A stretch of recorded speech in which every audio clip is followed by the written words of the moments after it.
O să am o scurtă introducere în română. Mă bucur mult că sunteți și astăzi alături de noi.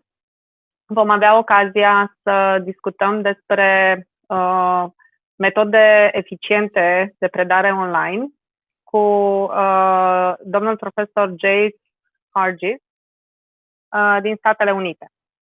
Câteva cuvinte despre invitatul nostru de astăzi. Este profesor și director al Centrului pentru Predare și Învățare de la NYU Shanghai. A fost anterior director la Universitatea din California, profesor asociat în Hawaii, director în Abu Dhabi, profesor asistent în California și profesor și director de dezvoltare al facultății din Florida. Este autor de manuale, de texte și articole pedagogice, academice și a susținut sute de prezentări. Este licențiat în oceanografie și în științele ingineriei de mediu și doctor în educație științifică la Universitatea din Florida. Dr. Hargis se concentrează foarte mult asupra modului în care oamenii învață, în timp ce integrează tehnologia în predare. Astăzi ne va împărtăși o imagine de ansamblu asupra principalelor cercetări privind predarea eficientă online. Și vom încerca să aflăm de la dânsul și să descoperim împreună ce tehnologii și cum putem să implicăm tehnologia în predare, astfel încât să facilităm transmiterea informațiilor către elevi. Webinarul se va desfășura, bineînțeles, în limba engleză, dar după cum cred că ați putut vedea deja pe eveniment, puteți beneficia de traducere simultană. Anca este alături de noi și ne va asigura acest serviciu. Tot ce trebuie să faceți este să vă conectați pe platforma Free Conference Call și să accesați pagina Ancăi. O să las și aici în chat detaliile, pe Facebook le aveți deja notate în comentarii. Vă invit să lăsați camerele pornite și să adresați cât mai multe întrebări și să profităm cu toții de această întâlnire. Jace, thank you very much for being with us here. I just had a short presentation of your academic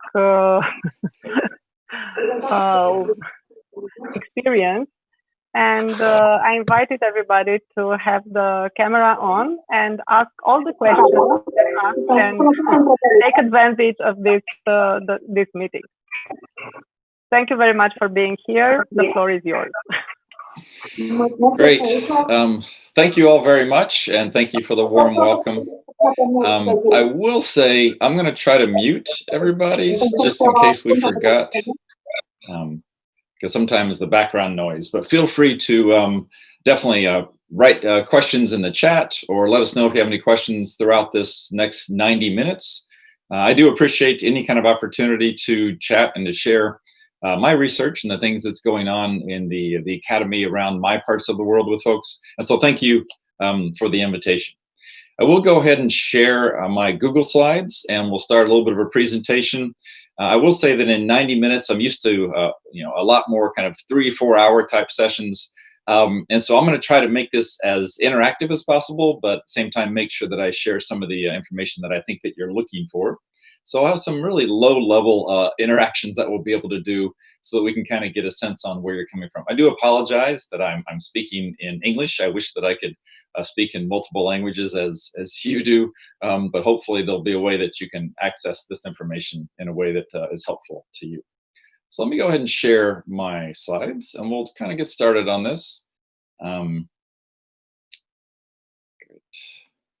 And again, if at any point you'd like to chat, I will try to attend to that, and feel free to ask questions and so forth. I'll try to get to those.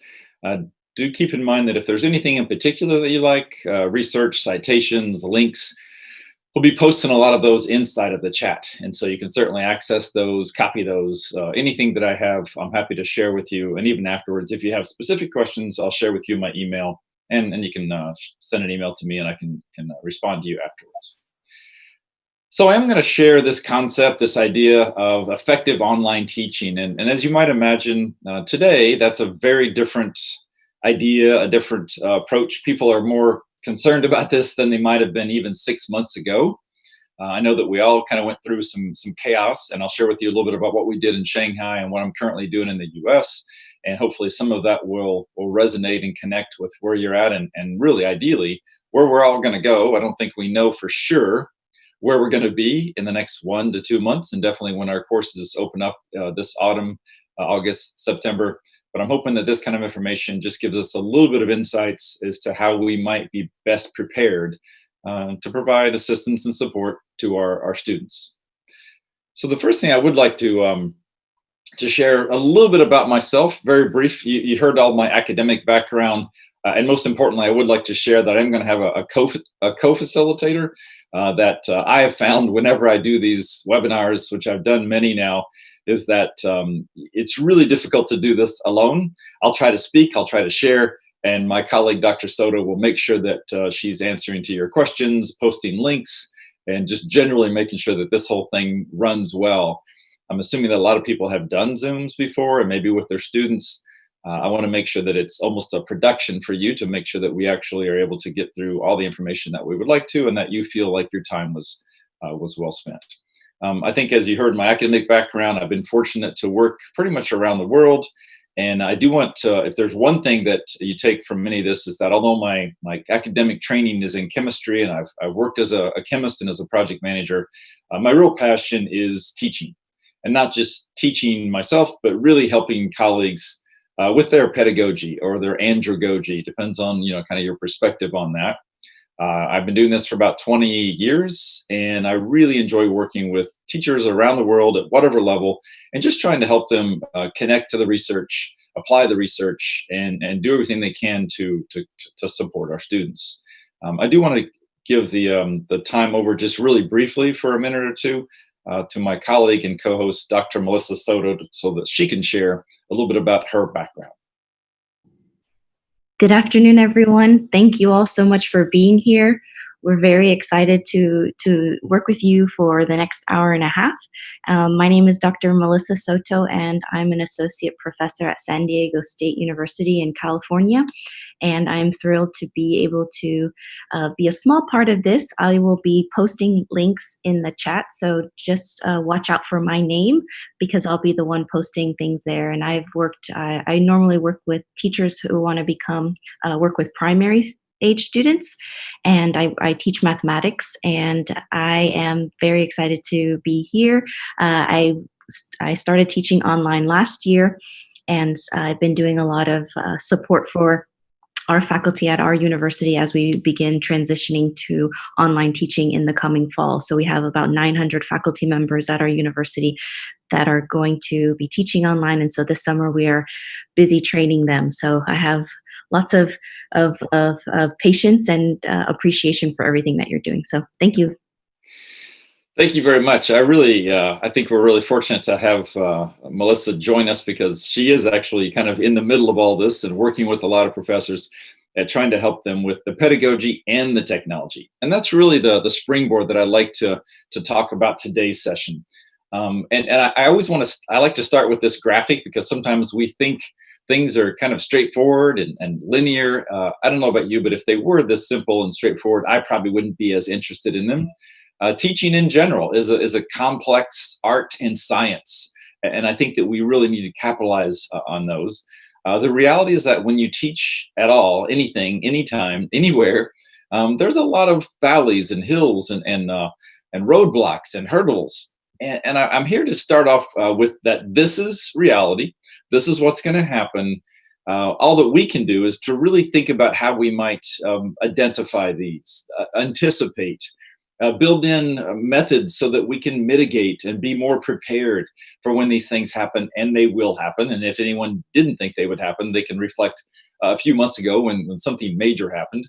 And I think we still are going to be, I think over the next 6 months to 12 months, the world is going to be in a level of uncertainty, especially with education, and how we can actually serve and provide environments for our students. And I'll talk a little bit about this. I'm never quite sure. I am working with a group of colleagues in Romania, and so I get to work with them weekly, and I think I know a little bit what's going on. But every academic instructor in the world is trying to think about what do I do and how do I prepare for face-to-face, hybrid, blended, mixed mode, high flex. All these words are coming out now. And so only you can really look at the material that I'm going to share with you. And hopefully some of this will help you connect for the next steps. So I thought I'd break this down into basically 6 suggestions from my research and research that I've done, research that I'm currently doing, and really break it down into 6 major points that I think might be helpful to you. The first one, I hope it goes without saying, although I have to say that I read a lot of research, a lot of the opinions that are going on in technology, and even this past February, March, we had a lot of people that were hurrying to basically provide some distance, remote, online learning. And I saw a lot of institutions and some faculty really focusing on the technology. And I have to say, I don't think that was the right approach. I think we need to really double down and make sure that our course designs, make sure that we actually have aligned things that we know we want our students to know, do, and value. And then we use technology as just a mechanism. Some people say tool. I'm not sure I like that metaphor, but a mechanism, a venue, a vehicle to get done what we know we need to get done. And I'll share a lot of research on this pedagogy first approach. Hopefully you've seen more and more of these kind of approaches of, I'm going to really recommend that we be human, which is sometimes we let the technology take over.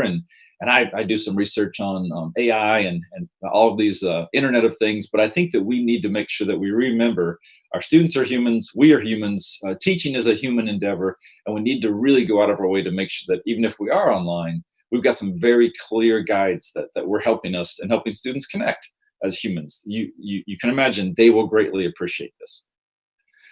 I'm also going to remind us, if we haven't already, whenever I do a lot of course designs and course redesigns, I'm going to remind us that we probably should come up, even before we look at online or technology, the first step we should think about is the mental model, this framework. And I'll challenge you by the end of this session, what is your mental model? What is your kind of a graphic representation of your courses? And I'll challenge you as well as do students know that? Before, during, and after. And I'll give you some examples of what that might be. Even though it's number 4, I will say that this is probably the most important and the most challenging is feedback. And I would even say feedback. I'll share with you some different ways to do that using technology. You'll find that I think in teaching in general, feedback has always been kind of our lifesaver. But when we're online and we've taken away a little bit of the physicalness, I think you'll find that you're going to have to double down on the way that you collect some feedback. And I'll share with you some efficiency models that may help you with that. A lot of times people think, and you've probably been reading some of this, is that when we go online, we've got to take away content. We've got to teach less, and therefore we're a little bit afraid that we're going to be preparing our students less for the next courses. I disagree with this. I think that you can still teach the content. We have to triage it. We have to really think about those critical concepts and those deep driving questions, and then think about how we're going to do these. And so a little bit of how we're going to handle the rigor and the cognitive load, and I'll mention a few of these.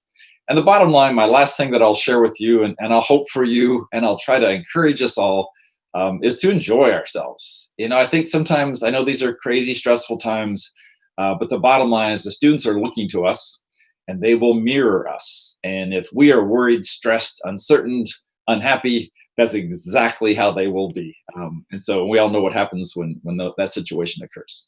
So there's my outline, my advanced organizer, my agenda. I'm going to walk through very briefly each one of these and try to provide you with some ideas. What I'd like to do, and this is the tiny little bit of interaction that we're going to do, and I hope it isn't too much to ask of you, but hopefully all of you have your Zoom on and your chat, and you know how to access the chat.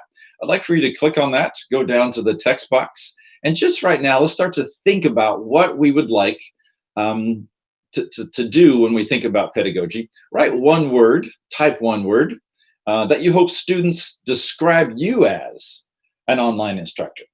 And so, you know, at the beginning, halfway through, or at the end of the session, if you're teaching students online, what would you hope that they say? You know, my professor is, write some of those words down there, and hopefully we start to see some of those words begin to appear.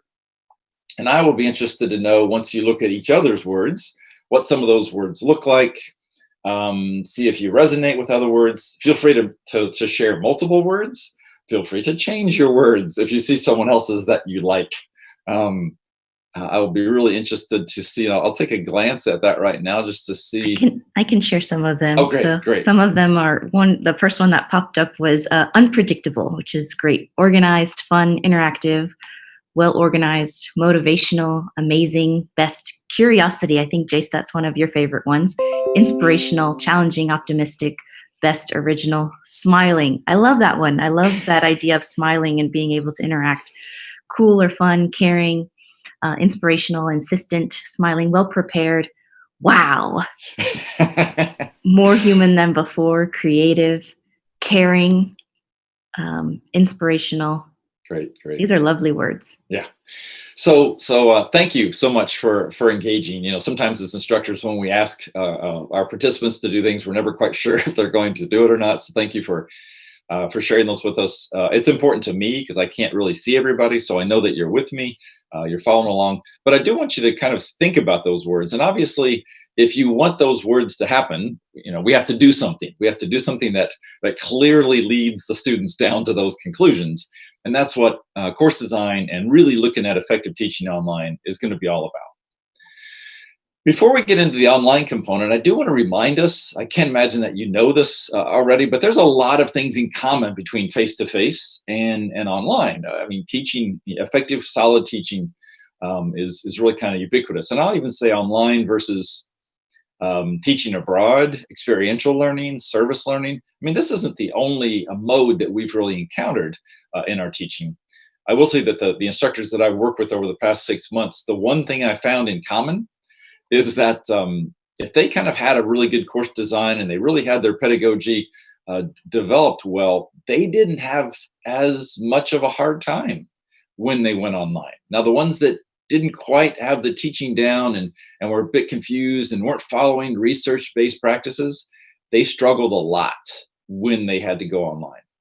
And so my recommendation, my number one recommendation is if you are going to be teaching online, don't worry about that right now. Hyper-focus the next week, the next 2 weeks, the next month on really, really designing the course as well. And you'll find that no matter what technology you use or don't use, things will work out much, much better. So the past couple decades, a lot of this research has been done, and we'll share these links. We'll share this reports with you if you'd like. But I do like Thornburg's model. If you're looking at a model, kind of a global model to think about teaching in general, and this could be used as one of those mental models that I talked about. But really this 3-step process of how are you going to give them some time where you're going to share, they're going to have some time to work, and then they're going to have some time to work individually. You might actually think about if you're going to offer an online course, is it going to be synchronous or asynchronous? Is it going to be divided into those, and what percentages of those, and what are they going to be doing in between times? This was a really big question of the colleagues that I worked with this past 6 months. And I have to say that many of them thought one thing at the beginning and had to change throughout because they just realized it wasn't working for them. So I would encourage you to build some contingency plans. But some of the common elements, I think hopefully some of these you'll say, of course, but we're not here to just cover the content. When I get to know somebody well, I'll basically ask them, so what do you teach? And they'll say biology or chemistry. And I'll say, actually, no, you teach students. We have to remember that sometimes. And instead of us covering, that's a teacher-centered, student-centered, we want them to uncover, to discover. Now, how does that happen? Well, we have to develop, design, facilitate, create environments for that to happen. It will not happen on its own. So with that, we have to create this and facilitate an engaging environment. Online, some people say it's more difficult. I've been doing this for about over 20 years. My dissertation happens to be on post-secondary students and how they learned online. So this is not new. If people approach you and say that, this is a new thing, it's not new at all. It's actually been around for quite a while. So the good news is we can capitalize on all the research. And there's a lot of research that lets us know clearly what would work, what may not work, what might work in your setting, number of students, discipline, those kind of things that you may want to check out. And I'm happy to share that research as well. We need to obviously allow students to connect and interact. Even something as little as I just did, it may not be a lot, but it was something, it was little. So just because we say active interactive learning doesn't mean that they have to spend a lot of time. It's all about how you're designing it, how you're fitting it in so that you're kind of having a continual conversation with your students. And obviously we want to try to identify some things. If you've taught before, you know these, and be ready for those because they will come up whether they're online or not. And one of the most common features of face-to-face to online is this, not just feedback, but timely, which means you know when they need it. And I'll share with you a few devices that will allow you to really understand when they need feedback and what type of feedback. And it's best in the formation of. And we'll talk briefly about formative and summative. All right, so we've got a lot to share, and this is going to be fun for me. Like I said, I usually take a lot more time. Here it is already 20 minutes after the hour, and I've got about 5 hours to share. So I'm gonna move it a little more quickly. So I apologize for that, but feel free to ask questions, or we'll follow up afterwards. If there's one slide of kind of how people process brain research, educational psychology, I think sometimes we forget, but all of us function in this way. Online doesn't change this. Online, we can actually include more input, more sensory. But if you haven't seen this schematic, it's really fairly straightforward. We attend to things that kind of we're attracted to with our senses, and then we process that into what's called STM, which is short-term memory. Some people call this a working memory, and that's where a lot of the activity takes place. Students are making decisions every millisecond on what's important to them, what's critical to them. If they gauge that it's important, they'll transfer it over to their LTM, their long-term memory. And upon appropriate cues and prompts, they'll be able to retrieve that. I do want to caution us a little bit, especially online, and there's a coding and a decoding mechanism here. We need to make sure that those are in parallel, and we do have to make sure that that's active, and there's ways that they can actually retrieve those. I call those sticky points. Our concepts need to be sticky, but major concepts need to be stickier. And so this is about trying to triage that content instead of thinking that everything is equal. There's actually some larger things than others. And there's lots and lots of ways that we can process that information from short to long term. I give a few examples there, like mnemonic devices. Chunking is real popular. PowerPoint, Microsoft made a lot of money off of the educational psychology theory of chunking. We as humans can process 5 plus or minus 2 bits of information at a time. As a side note, I'm happy to give you some research on presentation material. There's a really foundational rule when it comes to PowerPoints or any kind of presentation, and it's called the 6x6 rule. The 6x6 rule is pretty simple. On a slide, you should, if you want to attend on how we process information, you should have no more than 6 bullets, and each of those bullets should have no more than 6 words. So I'll challenge you right away, especially going online, go back and review your presentation materials. And if you have more than that, I find a lot of people like 10 and 11 point fonts with about 100 words on a slide. Students are only going to be able to process about a dozen of those words. And so anything more than that probably is not going to meet your goals. So you want to think about how you're going to redesign that, take some words out, move them to a different slide. But this is all about really trying to help students process, make connections, and work with those ideas. Serial positioning, I have to say, is one of my favorite ways to assist with this. And I think this even is more powerful online. But what this is if I were to basically share with you a list of 10 items to go pick up at the supermarket, and you didn't write those down and you took off and you came back, I would ask people which of those items would they bring back. A common answer is ice cream, but besides that, it's sometimes it's going to be the first or the last item. And so you want to think about that's how we process. You want to think about what are you introducing at the beginning of your class and at the end of your class. Those should be some of the more complex concepts. And then in the middle, those nested ones, maybe they can be things that students can figure out on their own. For me in chemistry, I basically put in like, the memorizing cations and anions in the middle because I know they can do that. But I work with the stoichiometry and how you balance equations and how you can make connections with those at the beginning and end because I know they struggle with that. And so you really need to be intentional, not just about what and your content, but at what position, especially when you're doing synchronous live Zooms. What are you starting out with? What are you ending with? Kind of a bookend approach would be helpful. So this information processing model, sometimes people call it the dual memory model. It's going to be really key no matter what, but you're going to find online that this is one thing you probably to remind yourself of as you start to design your courses. Recent research, so Atkinson and Schifrin were several decades ago, but my colleague Joshua came out with this book, which I think is really key. It's just a couple of years ago. I'll go through a few of the highlights. If you're looking for some summer reading, you might look into this. But his first comment, which I love, is don't be scary. Sometimes we are a bit intimidating. Sometimes we say and demand a lot, which is fine. But we know quite clearly that any of this kind of approach creates anxiety and reduces curiosity. And as somebody said earlier in the chat, they want to be seen as kind of curious, as do our students. Reduce lecture. I didn't say completely delete lecture.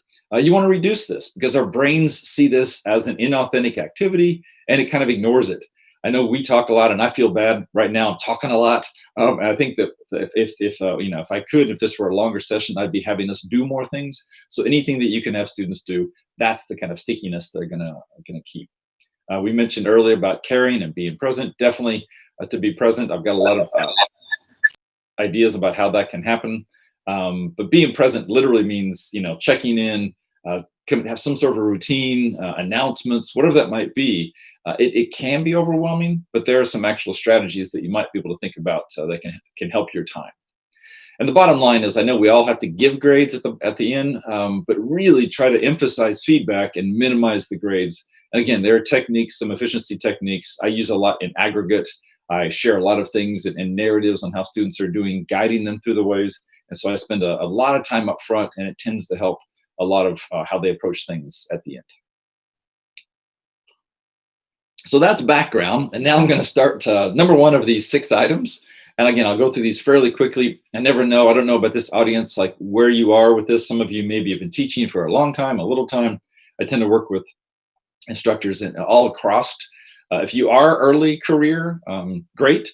This is probably going to be most helpful because you can start to think about some really clear steps that you maybe want to take. But this is under the pedagogy first. For what it's worth, I've been really fortunate to publish over 150 publications in how we integrate technology. So I'm not anti-tech, but I'm also not pro-tech. I really try to reemphasize that we're here for the students. We're here to really teach and learn. And if technology can help us, enhance us, great.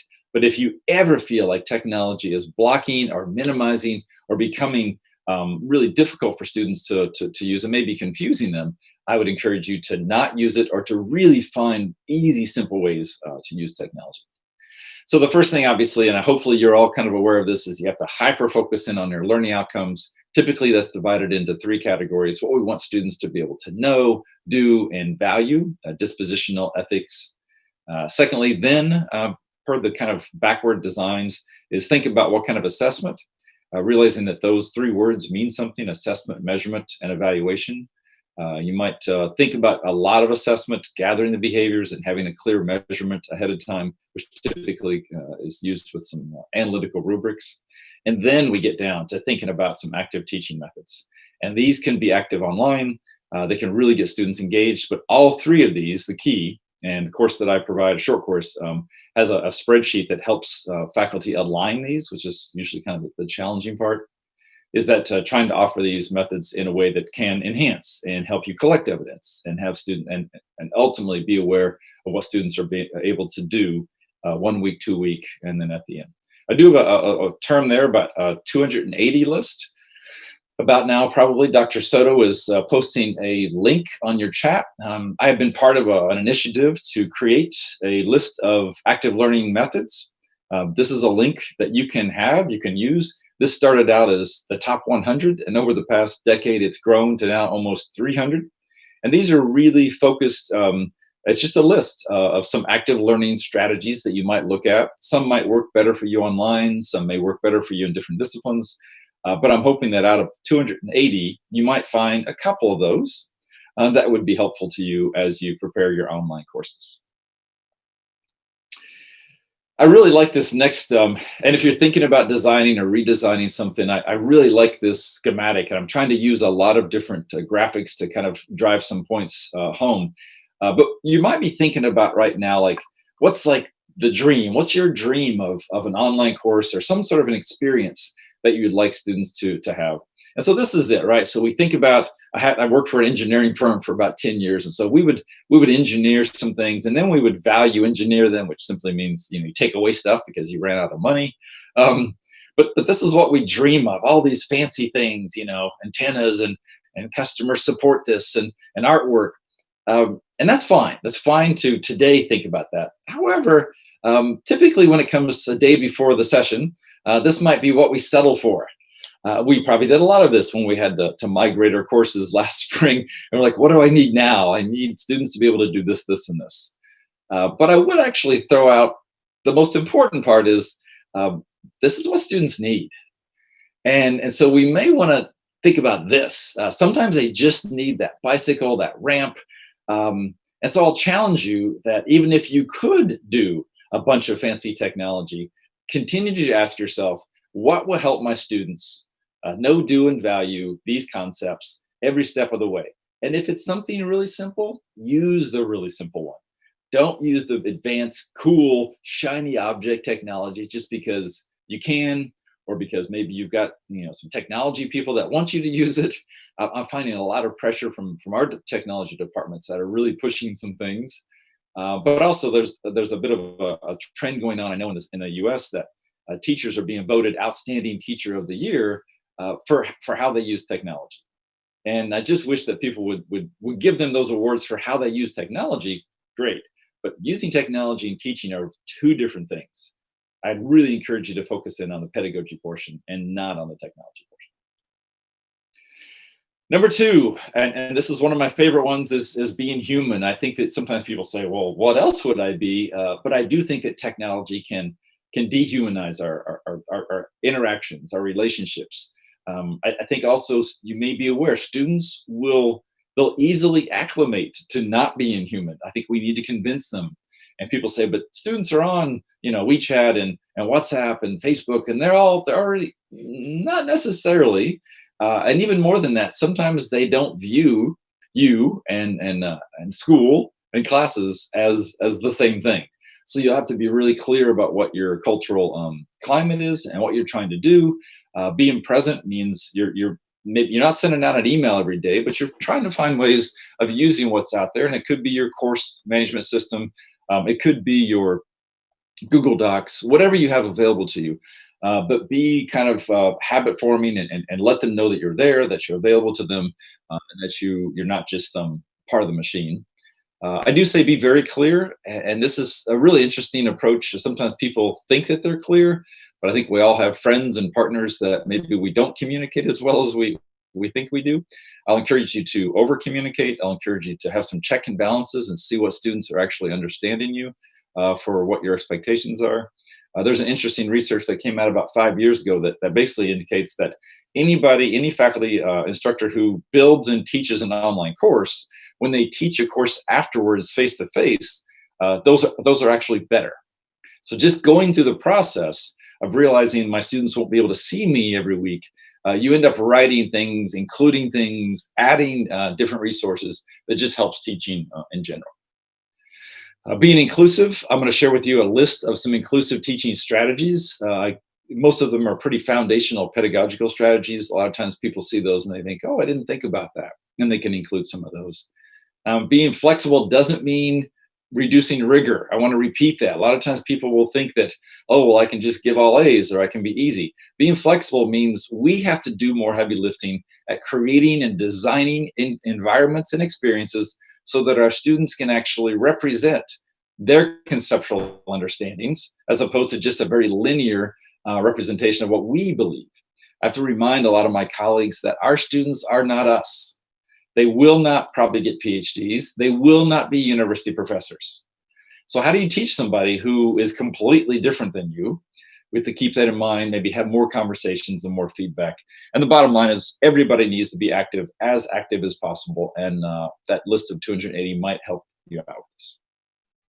Let's revisit our chat. You did so great the first time. Can you just share a few words, maybe a sentence on some things you've been thinking about of how you can humanize, how you can keep connected and keep reminding the students that you're there for them, that you are a human, that that you understand that these are some challenging times and that you're there to help and support them. So write just a few words in the chat. And again, feel free to review each other's.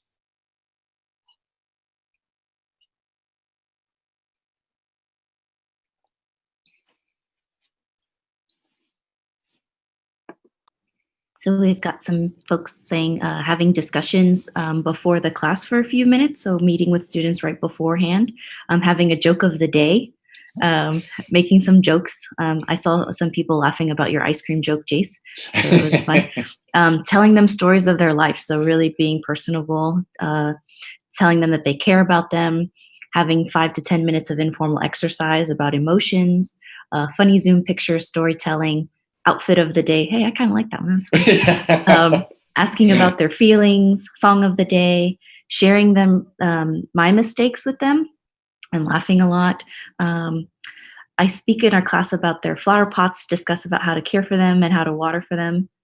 Warm-up activities. Let's see, can humanize by making some jokes, using Slido statistics with funny stuff. Build partnership, not just a student-teacher relationship. Laugh with them, feelings, appear with a pair of sunglasses at the beginning of the class. Short story, letting them talk about their life. Show me their pets. I've seen this before. I've seen even like with high school students where it's like when they first had their Zoom, they had a pet parade where everybody showed their pets, and that was fun. That's great. So they have on a cloudy day, care and inquire about their struggles and their achievements. And you do, Dr. Soto, you do something, don't you, at the beginning? Yeah, so at the beginning of my course, what I ask my students is we have celebrations and appreciations. And so I ask my students if there's anything that they would like to celebrate birthdays. One student shared that her mother had just had been diagnosed with cancer a few years earlier, and she was cancer free. So we just celebrate any little thing that is happening in our lives. And we also talk about appreciation. So if somebody had done something for someone, they'd say how much they appreciated the kind act. And so I try to build that relationships with them. And Great. so another comment is discussing about them, their day and their activities and their pets. Great. This is more than I expected. Thank you so much for those examples. I really like the song. I have to say that I typically start my class. I get online 5 minutes early and I play music. And I think that kind of changes the environment when people are coming on, and kind of some upbeat music. I usually put jazz on, but anything like that just reminds our students that, oh, it's more than just the computer. Gosh, your ideas are spectacular. So thank you so much for sharing those. I did mention this concept about inclusive teaching, and maybe you've seen this. There's a lot more kind of ideas out there. We'll post the link from the University of Michigan as a very extensive list. This is just a sub list of those. But I do want to go through a few of these ideas that hopefully when you see these, you'll probably say, I do that. Oh, I haven't thought about that. And yeah, I could probably add that. But first of all, think about your readings, your assignments, your projects that reflect diversity of contributors from their backgrounds and identities. Sometimes it's really easy to kind of get a more linear approach to this and just think about other approaches. One of the ones that I kind of like is this avoiding unfamiliar references. I tend to use, for what it's worth, jazz because there's no words in the music that I use. And sometimes if I were to use music that I grew up with, that may not connect to music that students, right? Same thing with any of our metaphors and examples that we use. We want to kind of revisit some of those, which is the next one. I do use humor, and someone mentioned some jokes. Obviously, we need to always be careful to make sure that the humor is appropriate and on task. I tend to use chemistry humor, which very few people laugh at anytime. But I think if students do understand the humor, what I'm trying to do is to get the same concepts across, and maybe at a more synthetic level, if you're familiar with Bloom's taxonomy, of a higher level where they have to take a couple of ideas and kind of put them together, and the joke makes sense if they understand those foundational concepts. If they don't, then they're probably not going to understand it. And so it's a bit of a motivator to maybe get them to understand some of those. Materials with a range of both physical and financial resources, kind of think about where our students are coming from. You know this better than I do recommend doing some pre-assessments or some inventories ahead of time, day one, to figure out where our students are coming from in many ways, what experiences they've had, how you can use those, how you can connect those. which is along the lines of connecting this prior knowledge. They do all come to us with things. I think sometimes we want them to put all that at the door, and we just start them from scratch. But you may want to think about what experiences they have, and if you can, kind of weave those in as much to our lessons. Using a variety of methods. Sometimes we don't think about these. The list of 280 is the beginning, but we probably hopefully are aware there's a lot of ways to teach.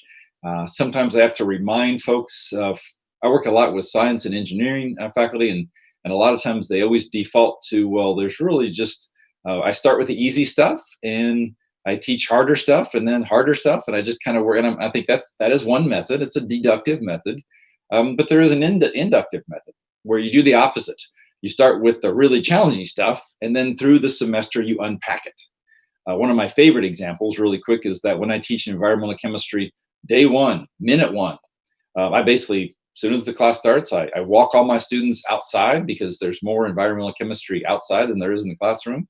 And I'm carrying a bucket of water. And I tell them that it's trichloroethene, partition coefficient 1100 milligrams per liter. I know they're not understanding anything I say, and that's really the point. I want them to kind of be like, what is going on? And who is this guy? And what did he say? And I'm walking and I accidentally spill it. And I say, well, it's on the ground and it's going into the soil. And look, there's a primary school down there playing it. How do we stop this? And how would you pick this up? It's liquid and it's in the soil. Give me some ideas. And they'll say things like, get a vacuum cleaner. And I'll say, write that down. And then we'll go back into the classroom. And over the next 10 weeks, we'll unpack that. We'll literally put vocabulary and terms to their words. So they own this. It's not just me telling them. And 9 times out of 10, they've got all the answers in the beginning. And I'm just helping them make those kind of connections. And it gives us some sticky points. Because when we come up to one of those, I say, I point to a student, you said this 4 weeks ago. Tell me what you mean by that. So that's not a deductive, that's a backward way by unpacking these concepts. And so these variety of methods, there's many ways to teach. So think about which ones work for you and maybe which ones work for some concepts better than others. Obviously, try to have multiple ways, verbal, written. When we're teaching online, maybe we have some instructions that we're using some technology. So maybe we're doing some digital audio recordings. Maybe we're capturing some video recordings. Maybe we're having students share and represent their understandings using that media. Keep in mind, a lot of people think that that's the tech, but we have to create the structure, the assessments. We have to create all the expectations and then basically perhaps empower them to use some technology to attend to those things that we want them to do. That doesn't have to change.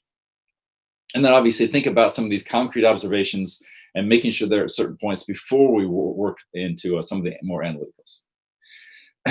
Step number 3, so we're about halfway through these 6 steps. I touched upon this a little bit, and I'm always curious if people if faculty and instructors do this. I'm almost positive that you, in your mind, and if I were to ask you a question, you would be able to tell me, what is your model? If you think about your class or your discipline or your series of courses, you would be able to share that with me. I fear, though, many times we don't share that with our students. Our students come to us as novice learners. They haven't had our experiences, and we kind of know where we're going, but we may not share that roadmap with them. I encourage faculty to create that roadmap, that mental model, that advanced organizer, that graphical organizer, whatever you want to call it, early, and I show it to them day one. And day one, they're like, what is that? That doesn't make any sense to me. And I say, it will. Just hold on, it will, and hang with me. I always like the example I share with faculty about a jigsaw puzzle. Like how many people have put together a jigsaw puzzle, and I say, what's the first step? And they'll say, open the box and pour it out and turn the pieces over and then maybe create the corners. But I remind them, what do you do with that box? Do you pour the pieces out and then throw the box away?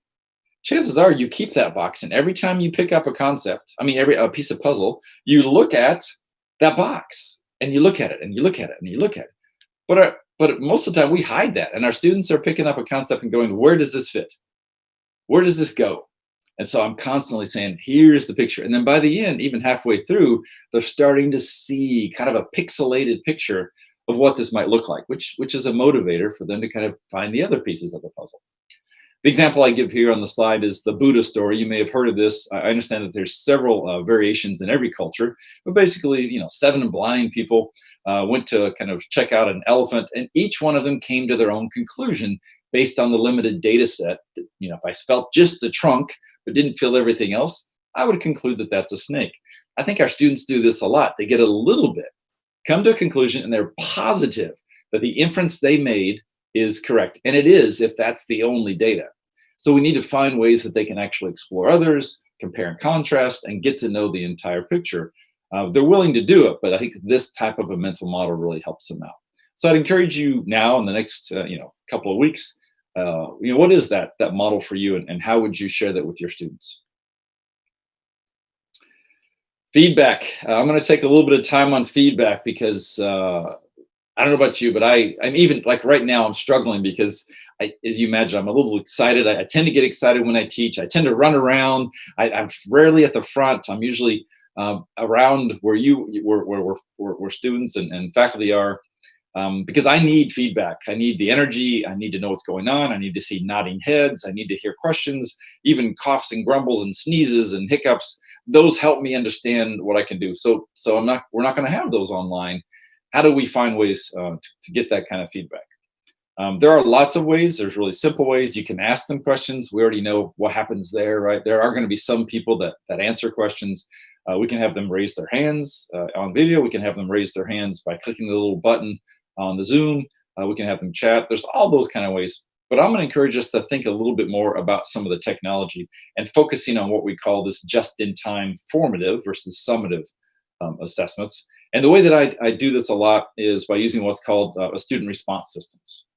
And I'm assuming that a lot of people have seen or heard about SRSs in various forms. It started off, 10, 12 years ago with clickers. That was really popular, these physical little remote controls. Since then, there's been some research on those that they're a bit limiting. And now there's tons and tons of free polling softwares. I list a few of these: Poll Everywhere, Answer Garden, TriCider. All of them are good and bad. Some of them, like Poll Everywhere, I like, but it limits. The free version only allows 40 data input. And so if you have more than 40 students, people say, I can't use it. I use it when I teach classes of 200, because what I do is, it's not about the polling. What I use it for, I basically say, here's the question. Now, get in groups of 4 or 5, talk about the answer, and one of you respond. So I really want an aggregate, right? I want what everybody is thinking, and I want them, because sometimes students will just answer. That's not a whole lot of worth to me, because they may just be trying to get it over with, or they may not have really thought about it.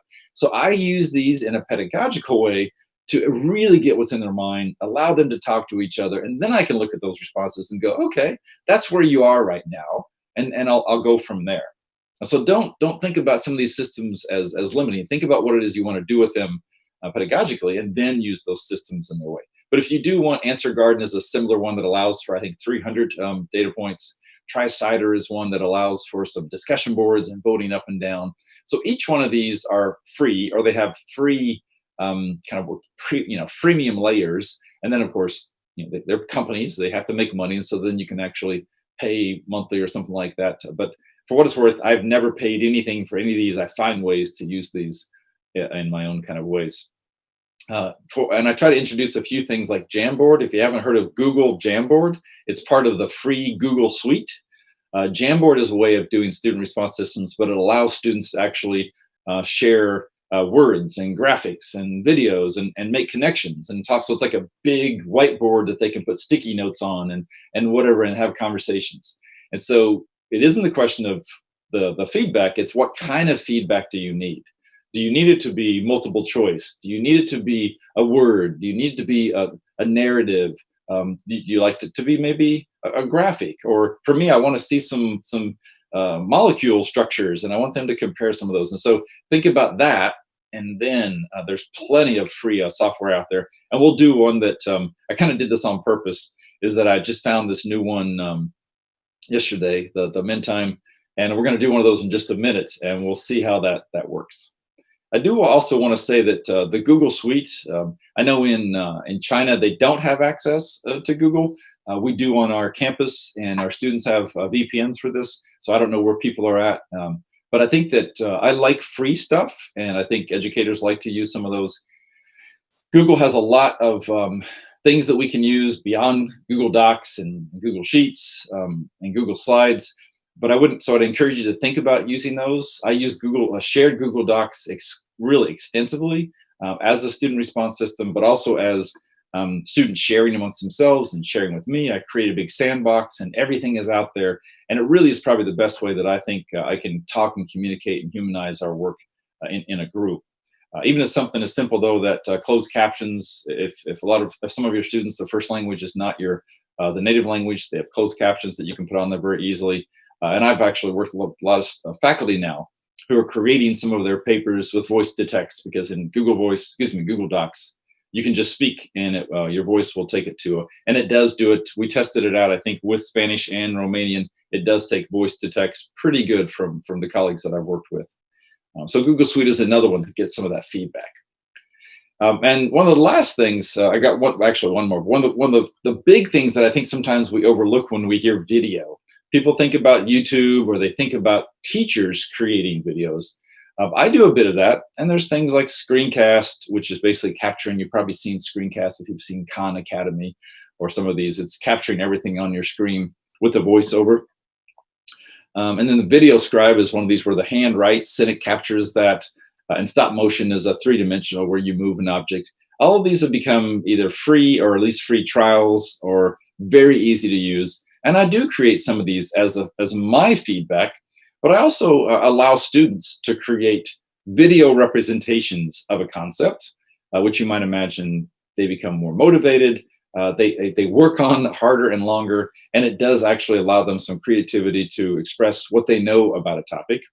I have to remind people that when I do this, my expectations don't change. Just because you're doing a video instead of a paper or a research paper or something like that doesn't mean that the expectations change. I have a very clear set of what they need to be able to do. And if they can do that using some media, then that's fine. If they can't, and if they hand it in and it's pretty or it's nice, but it doesn't address those points, then they don't get those, they don't do well on that project. So that's something we need to kind of be aware of with that. And the very last one, if you haven't heard, it's a free site. It's a derivative from the TED Talks. But TED Ed literally has a lesson planning program, which I really like, and that I find that a lot of people like for online teaching, because it's focused around a video. And so you find a YouTube video, and then you do these really basic steps of watch, make some notes on it, assess, and then you kind of have a summary. So this might help you in case you're thinking about, what do I do if I'm going online? How do I create lessons? How do I create something that is consistent, that can walk the students through? We call these electronic learning objects.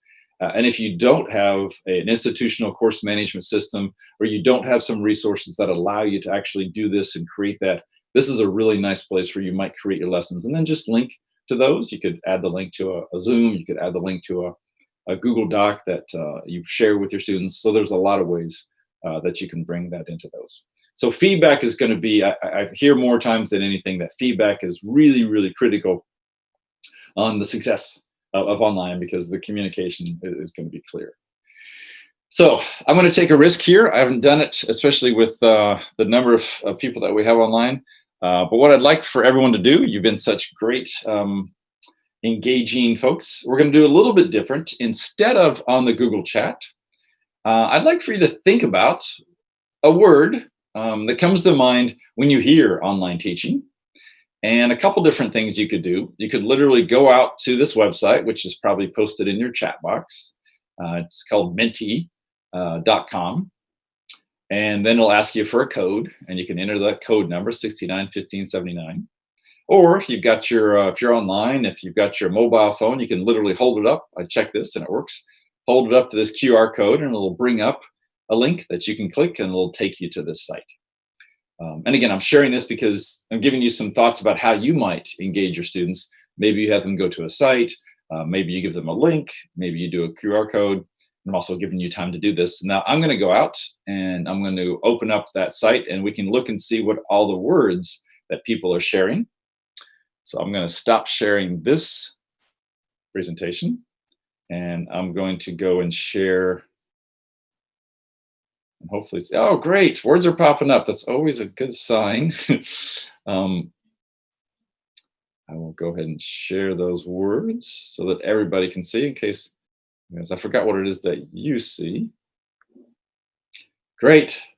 It's working. Now, I use this because theoretically, when I went to the website, it says that it takes unlimited amount of words, and you can actually, you probably saw that you were allowed to type in 2 words. You can make it 3, 4, 5, but I think there's probably about 100 of us online, and if everybody types in 2 words, then we should have 200 words that's popping up here. And as you probably know, these word clouds, it's also a word frequency distribution. So the larger the word, it means that more people type that in. And so if I was, teaching and I would see these, I would see clearly the big words I would probably try to address first, and then look at some of the smaller ones. I was actually working with a colleague, one of my favorite colleagues at University of California, and she was a little afraid to do this in her class. And so I agreed to join her when she did this. And this was about a year and a half ago. And it was just such a great event, because she stood up and she says, okay, what I'd like you to do is to open up your computers and open up your browsers and type this in. And she was walking them through very step basics of how to do this. Before she was halfway through, the words started just appearing up on the board. And she's like, oh, okay, I guess you got that. And she started off physically looking at the students and looking at the board. But in a couple seconds, she ended up turning her back, looking at the words, and forgetting that anybody was even there. And she just started really going, oh, yeah, okay, we'll get to that later. This is a misconception. And, oh, well, thank you for that. And the more she supported that, the more the words came. And it was a dream come true for everybody, because wouldn't you love to know what your students are thinking, right? We ask them, but literally like little words pop up in front of their heads. And like, okay, now I know what to do, because now I know what people are thinking. That's what this allows me to do. I don't have to guess. I don't have to ask just a few people, even the quiet ones, right? We get to know what's going on.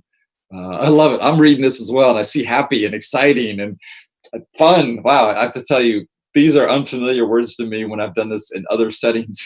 That's not the words that come to most of our colleagues when we talk about online teaching. And something else you'll notice, challenging and challenge, those are probably the same intent.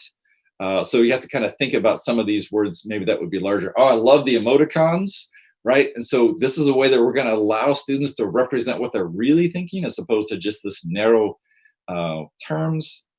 Love it, love it, love it. And you see it's kind of going on, and I can have a conversation, and people are probably looking at others. Some faculty have said, well, what if the words they see influences their word? And so if you believe that, then I just wouldn't project this. I'd wait until everyone says their word, and then I would.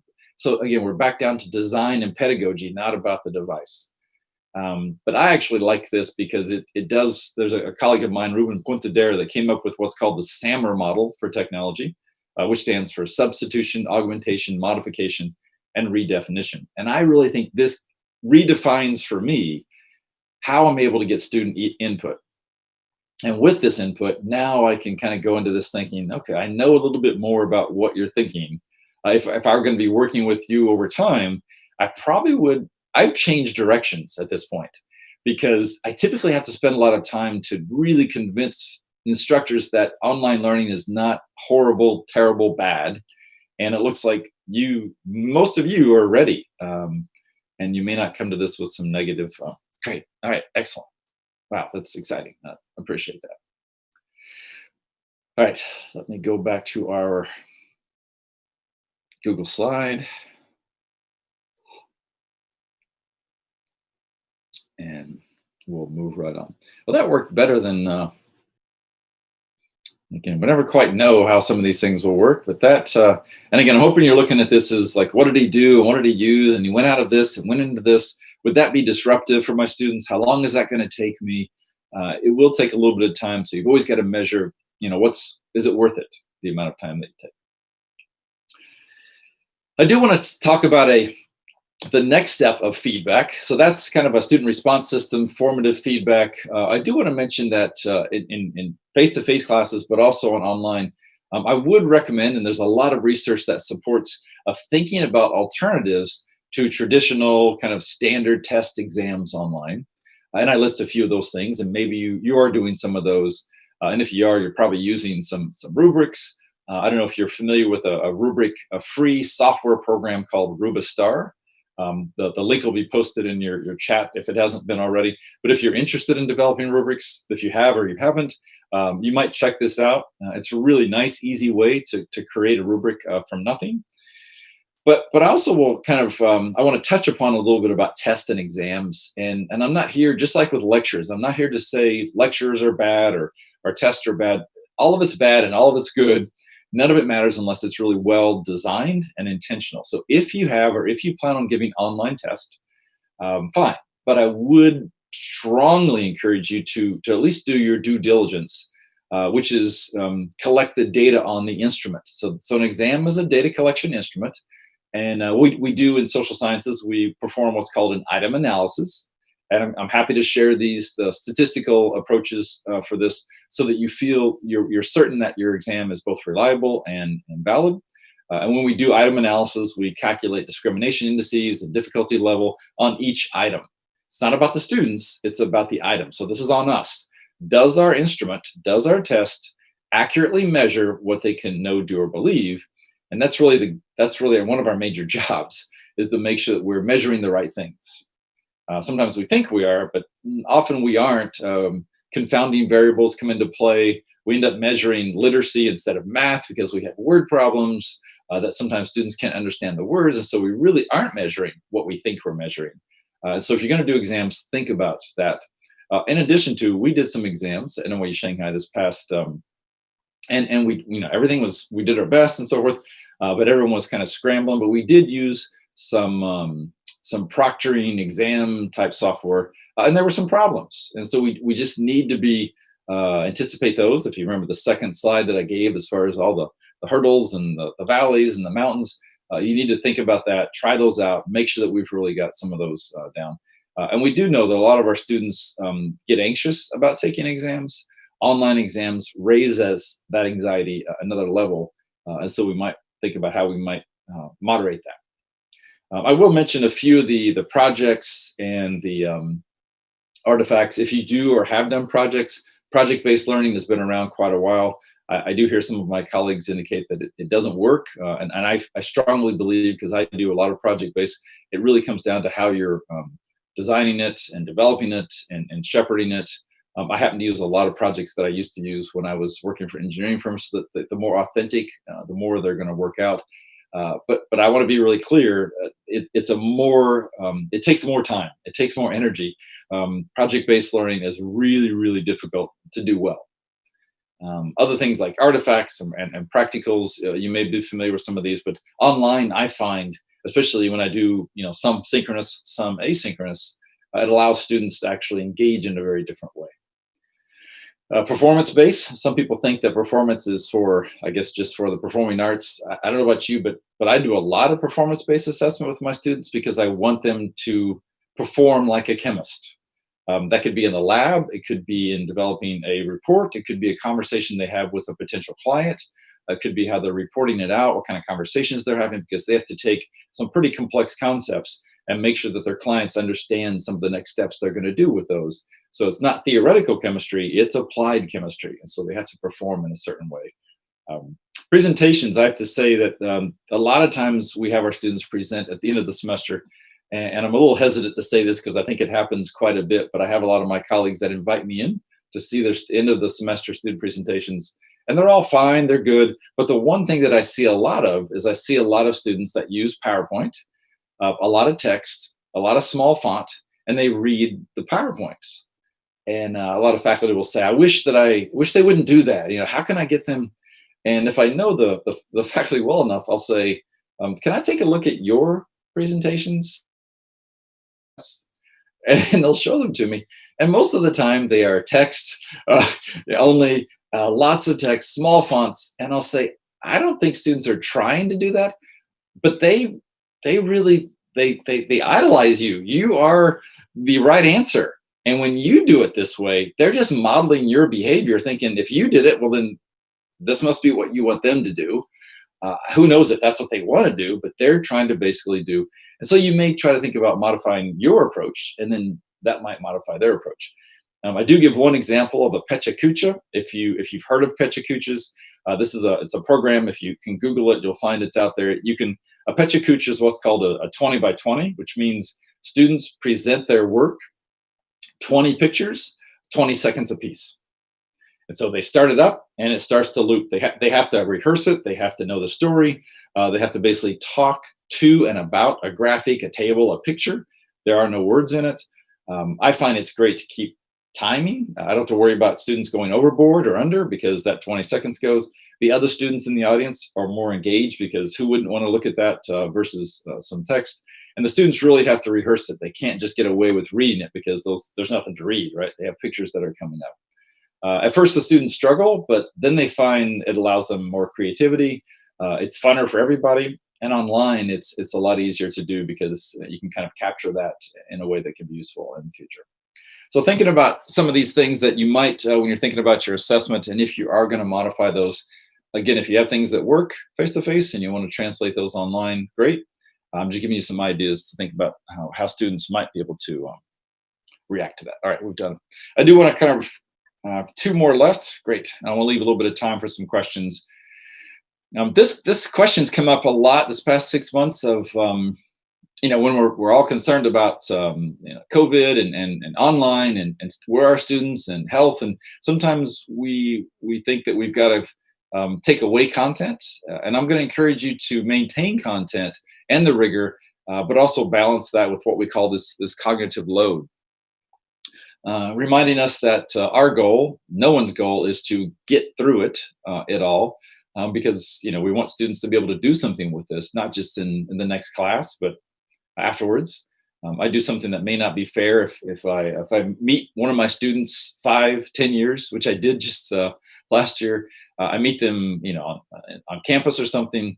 I had lunch with one of them, and after we're like, how are you doing? I had to ask them. I said, can you tell me anything that happened during my class that you remember 5 years ago? And it was a bit uncomfortable and maybe unfair, but I needed to know that because I think that was gold to me, because if that was something that he was able to process, recall, then I'm going to keep that. And I did a lot of insightful thinking of, I wonder why that stuck. And if some other things that I wanted to stick weren't sticking, maybe I can think about some of the methods that I used and use those for this other concepts. So I had to, we have to kind of identify these driving questions and what we want them to do, which we know a bit of these, but I think some of the big issues is, well, I don't have enough time. And of course, that's a big one. We don't have a lot of time. I do think that online changes the meaning of time and gives us the possibility of distributing time in a different way. And so I tend to encourage people to think about these process skills. As a chemist, I try to teach them some foundations, but then I'm always thinking about, let me give them some solid examples in hopes that when they see something similar in the future, they can connect, they can extrapolate, they can at least have a starting point. And this, like, okay, what's the first thing we did? We observed, we communicated, we inferred, we predicted, some of these basic science process skills or scientific methods. Hopefully you have something similar in your discipline. I do a lot of monitoring of that cognitive load. Sometimes you can look at their faces and see it's overwhelming, but that feedback loop that we talked about of check, double check, what's going on, when are misconceptions be informed, and try to catch some of that early on. My Google Sandbox, I have them do a metacognitive reflection every week, and they're able to tell me some things. And I do a quick analysis of those and figure out whether what is being kind of stuck is working. And then the bottom line, and I'm happy to share any models that I have. I think if you actually design your course well, using some of the models that are out there, you're going to be able to have built-in intentional systems that they'll just be aware when they're losing it, when you're losing them. Yeah, you may have to pause, step back, remediate, do some repeating, but there's some foundational concepts that they really can't move forward without. And the final one, number 6, I don't know, this is, I love my job. I worked 10 years at an engineering firm, but I found that they got to really mandate when I was having fun and when I wasn't. But in the academy, we can decide how much fun we're going to have. I tell my students that, and then I have to tell them what fun is to me. It may be different than what fun is to them. I enjoy learning. I enjoy being curious. I enjoy having conversations. And I try to guilt them a little bit into, you are a young scholar. You chose to come here. I'm assuming that you also enjoy some of those things or want to learn how to enjoy some of those things. But I think that we really also need to look at the literature on this, which is the bottom line. One of my favorite mentors I've ever had says, Jace, if you're having a good time, chances are they're having a good time. And vice versa. If you're having a really miserable time and you hate being online and everything is, they're going to feed off of that. And so almost like even if you don't believe in that, you may want to try to set the scene that things.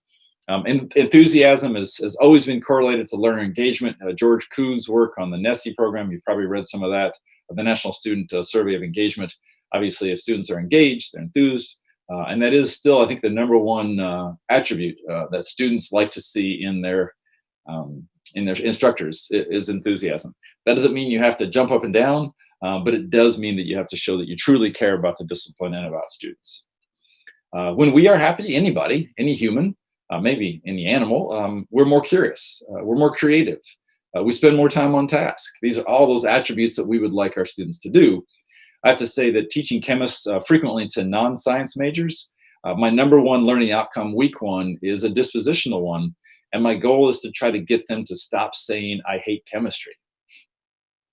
I don't know why, but around the world, it doesn't seem like chemistry is the top of people's joy list. My credit card happens to be a picture of the periodic table because I'm part of the American Chemical Society. And so when I pay for things, the waiter or waitresses go back and they start to whisper about me and point over at me. And it's just like this real odd thing that happens. And so I want to try to get people just to not be so down on chemistry.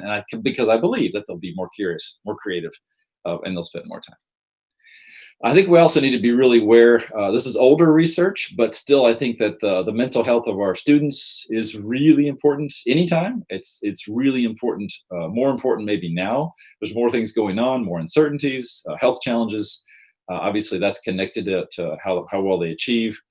I do occasionally have faculty ask me about their role in this and what is their role when it comes down to mental health and how much we can help our students.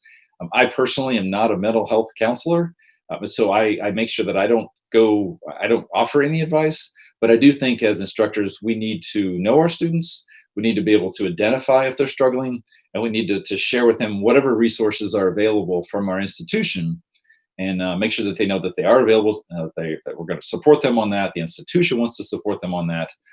Sometimes they aren't aware of those, but really also make sure that there isn't stigmas that are built behind that. We all struggle and we all need to be supported at different times if we want to be successful. So I think enjoyment is key, both for us and for students. So I know that was a lot, 45 hour and or so, 15 minutes of a lot of me talking. And again, I would never do that. I hope this is just some ideas for you to kind of think about. And I like to bookend my presentations. Hopefully, 75 minutes ago, you saw these words and you're like, I kind of get those. And now maybe you're looking at those and saying, number 3 and number 5, or number 1. And you may start to think about which ones of these you would like to focus on and include, maybe now, put some off till later. Again, I'm happy to share any of the research on these. But I think the big time here is trying to take away some things little by little. I'm always really impressed with faculty and instructors that are looking to learn more during the summer. And so this is the SuperTeach is a great program to do some of that when we're a little more settled and we're able to focus on some things. So I wanted to wrap up at about then. That's kind of all that of the material that I have. There is my email there. I think that Melissa will probably put that into the chat. I'm happy to answer emails if that's the way that you would like to communicate. I have no problem sharing some additional resources. And I will even open up the chat. If you do have questions, we'll answer some questions now if you have any for us.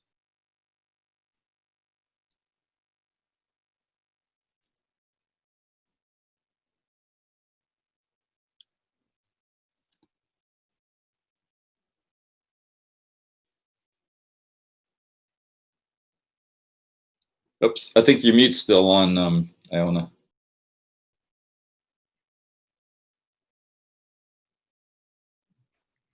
So there is a question in the chat. And so the question is, Love to Teach. I love the name. So Love to Teach is asking, Jace, could you guide us towards an online database or website, YouTube channel, where we could get access to more online teaching materials or techniques? Yes. I'm sorry, I was trying to focus on that. Trying to find the question. Can you just repeat the major part? Looking for a website that does what again? So website, YouTube channel, database where they can get access to more online teaching materials. Yes. I mean, I've got some of those, and I've actually collated a lot of those. I'm trying to think. I'm pausing because I'm trying to think the best way to get this to people. I can. What I'll do is I'll at some point in the next couple of minutes I'll try to find that link and I'll put it here. I've got a Google document that I've created a bunch of those links about going online, migrating online. It's pretty dense and it's a lot of resources out there. So yeah, that would be the first step that I would do. I would also caution some people. There's a lot of stuff out there going out there, and I don't think it should be your job to go through and really filter through it all. But gosh, I don't know how else to say this. Not all of it is good. Not much of it really is aligning to research. That would be my biggest, I guess, caution to you is if someone says, hey, this is great, or hey, you should try this. I just would take a couple seconds and glance to see, is there a parentheses in a person's name and a comma and a date? Everything I do is research-based. If someone can't point you to the research that this works, then I would just keep looking for some things that does, because there's a lot of research that's been done in this area.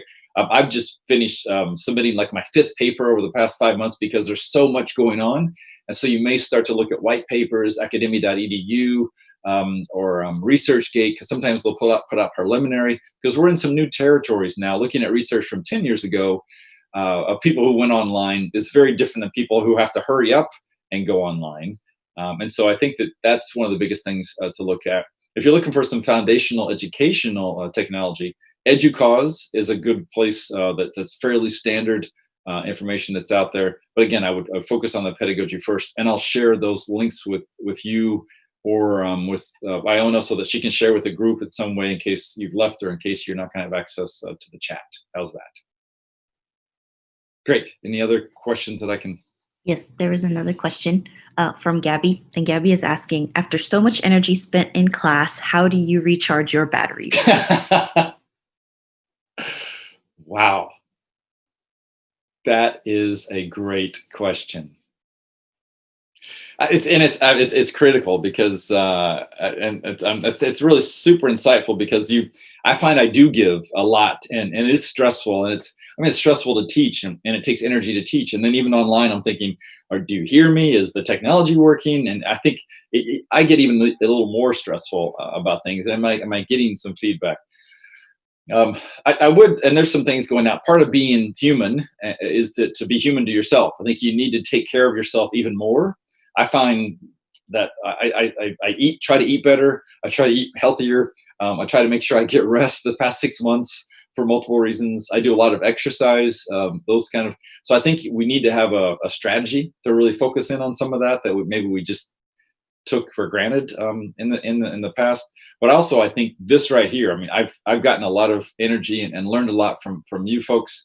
So finding some circles, some groups, some colleagues, we call these learning communities that you can actually work with on a longitudinal basis and kind of keep each other accountable. Hey, we're going to talk every week on Thursdays and have a cup of coffee virtually and share some things and support each other. I think that Melissa has an extraordinary story from my point of view. She's been working with a group of colleagues called the STAR Group for 5-6 years. Can you share a bit about that? So I have a group of colleagues that I met at it was a fellowship where there was 35 math educators that were brought together for the summer for a week. And so we were organized based on research and teaching interests. And so I was able to meet these 5 folks from across the country. And so we meet once a week. And so we've been doing research together for the last 5 years. We did a research project where each one of us, together we developed a common lesson.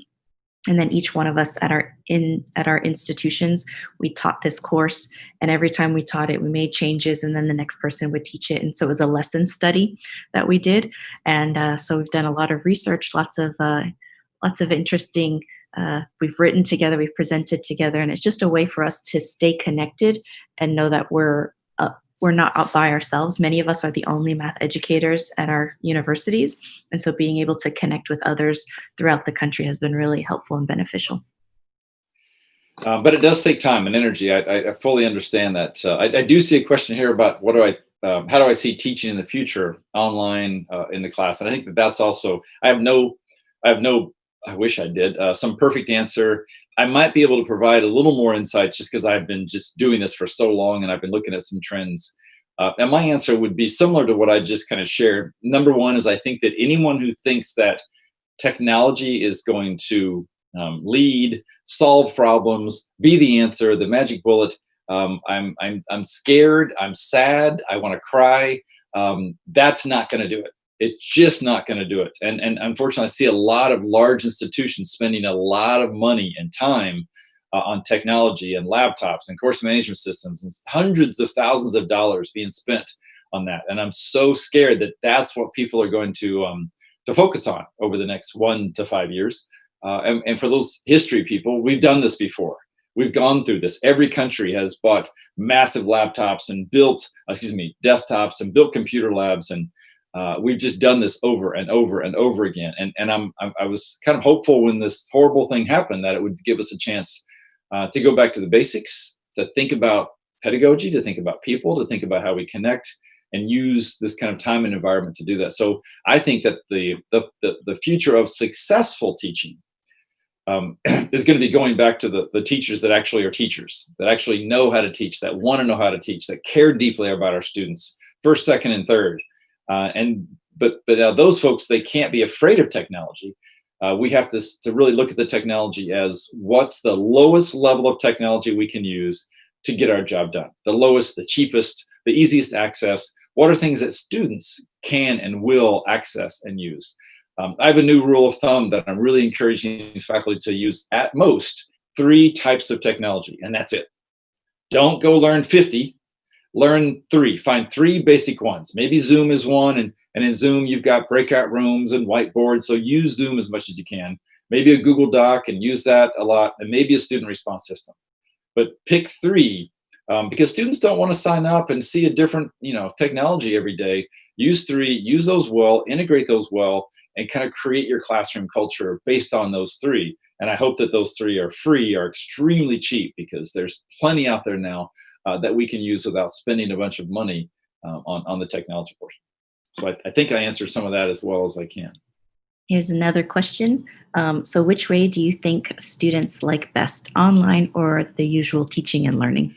Spectacular. I'm so glad you asked that, because there's answers now, and there's research answers based on this. Because people, again, if you were reading some of the opinion pieces in the spring when all this happened, and even at the end of the spring, everybody was saying online is horrible, online is terrible.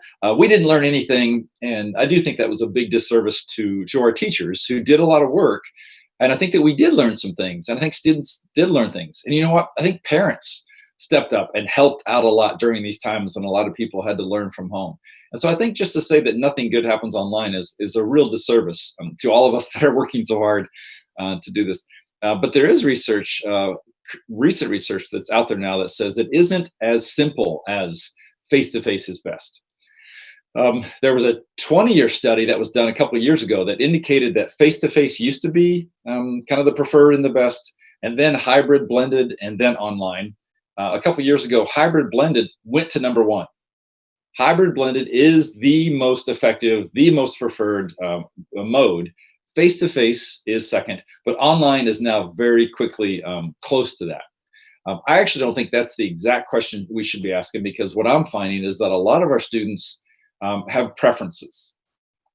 You might imagine, and I'm getting a lot of this data when I work with students one-on-one, is that a lot of our students like the online for a couple of reasons. That allows them some time to digest and to chunk, and between classes they can actually share. It also allows them time to be at home and quietly But I find there's a lot of students that don't like to raise their hand and be very vocal and really talk a lot, but they have a lot of really interesting thoughts and they can contribute.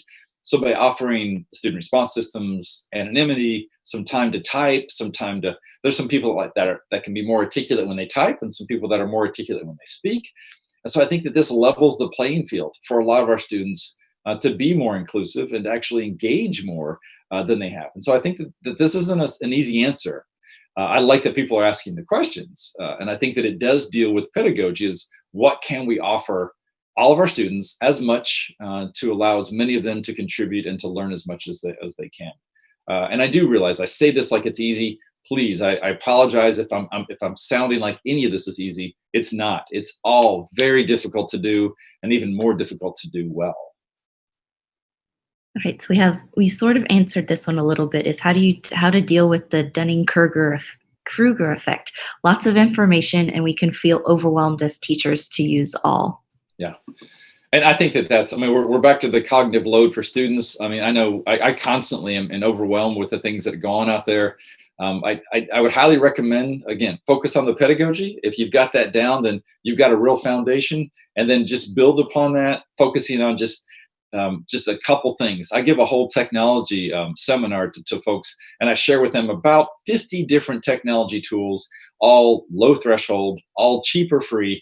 But I challenge them with, when we're done, I only want you to walk away with 3 or 4 of those. But I need to share 50 because I work with 100 of you, and each one of you may want a different 3.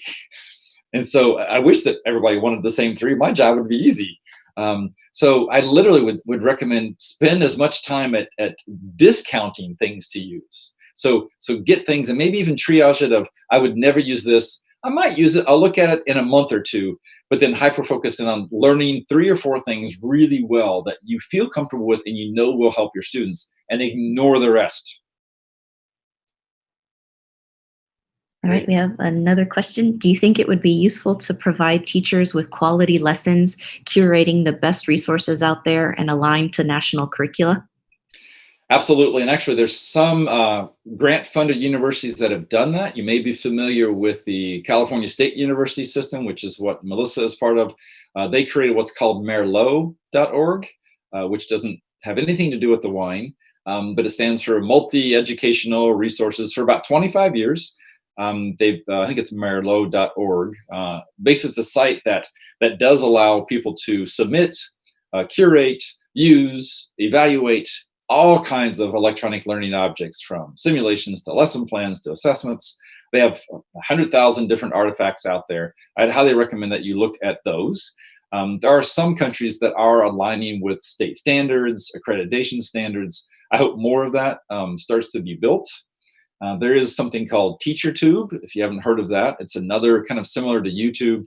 And I will say that YouTube, I find a lot of my YouTubes on, contaminated subsurface soils and chlorinated solvents. They really have some pretty direct videos out there. Now, the thing with the YouTubes is the video is there, but if you combine that with the TED Ed lesson, which actually creates a lesson plan around the YouTube video, I think that's the kind of things that we need to be developing and sharing as instructors. And so I think some of that's out there. I'm hoping that more and more people are doing those things and making them, definitely making them open source, open educational resources. We need to be sharing this stuff across disciplines, across the world. Great. Wow, I could do this all day, by the way. So I'm just putting some of those up there. I put up the merlot.org website as well as the TeacherTube.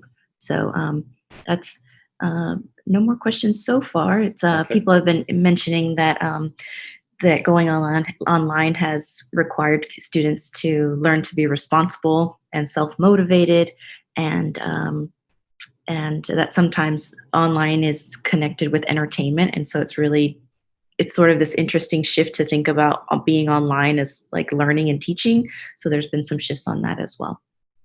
And I think that those are some really good points. The one thing I will mention, that some of my early research actually focused on students' self-regulated learning ability. And for what it's worth, we found out 20 years ago, and I just published another paper 1 year ago, that that's the major attribute when students are going online that they lack. they're really not able to regulate their own learning, to know when they know something, when they don't know something, what to do. And so if you really want to do online learning well, you may want to start to develop some modules and some trainings to help students become more aware of their ability to regulate learning online.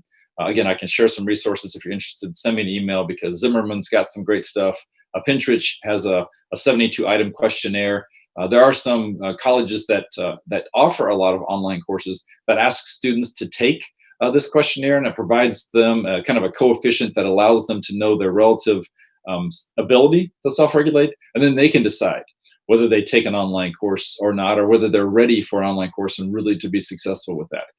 So these are really great questions that are coming up, because I think we want our students to be successful, but there may be some other things over here that would help us kind of prepare them better to be online. Great. Well, it is. Okay, go ahead. We are at 10:30, and so we are at the hour and a half. So I will thank you very much, everyone, for being here. But I'm not going to end it now. Yeah, I'd like to thank everybody. This has been fun. I love doing this stuff. And so if you do have any questions, don't hesitate. You have my Gmail. If you do want the resources, I recommend that you copy all the chat and paste those someplace that's available, because once I shut down the system, those will be gone to us. Iona, do you have any closing remarks? Oh, I think you have mute on. It seems like we can't hear you on your. Let me hear her.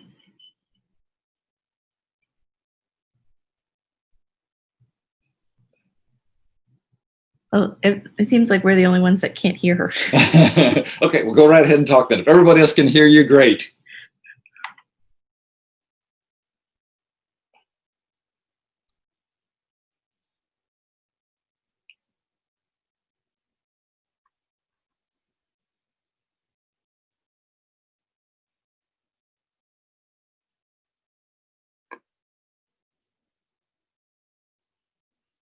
Thank you so much. It was great to chat with everybody, and good luck.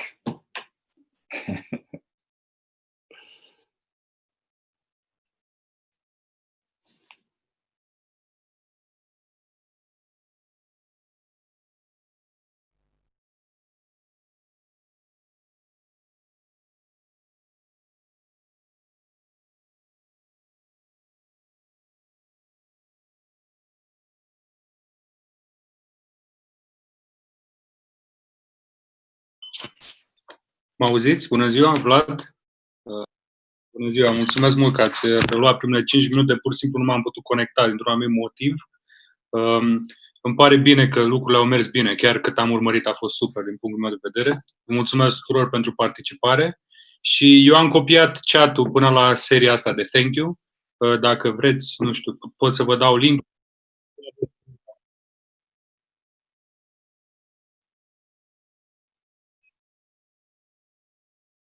Da.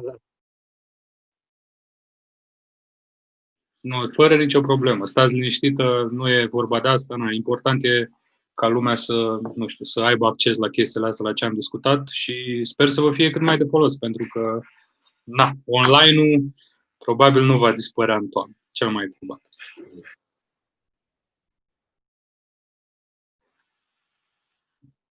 Super, da, sigur, mulțumesc mult. Mulțumesc mult pentru organizare, timp, eficiență și toate astea. Mulțumesc mult.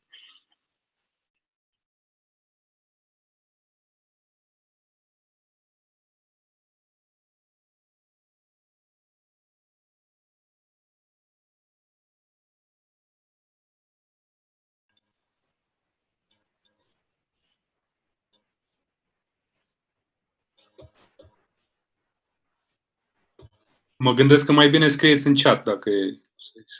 Super, super.